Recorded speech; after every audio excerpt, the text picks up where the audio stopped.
Here's a very nice and scarce 19th century book about the Swiss Alps.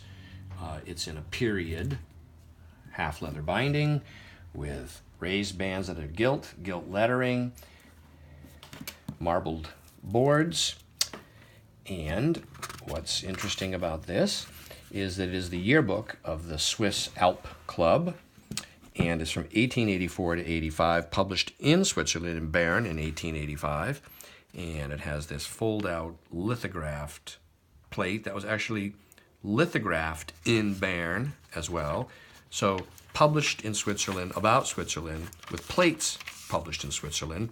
Of course, it's in German, and throughout it we see an assortment of these nice tinted lithographic plates, like so. And then there's one here. And we've got this one here.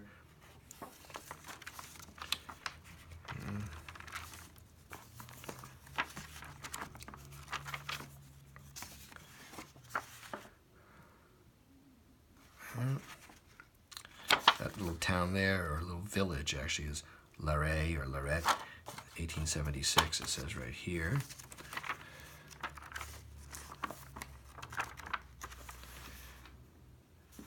Ice building, depiction of some like an ice structure, ice flow.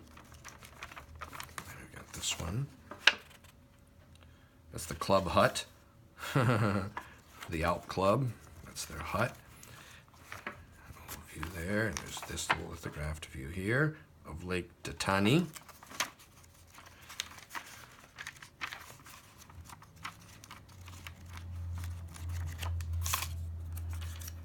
Interesting. They're the binder's stamp right there in Boston. So this was bound in Boston in the 19th century, evidently for the Appalachian Mountain Club, who deaccessioned their library many years ago. Much of it was deaccessioned. It was on the market at one point, probably 20 years ago, I seem to recall. And so this beautiful 19th century Swiss Alps mountaineering book is available now online from me, Brian DeMambro.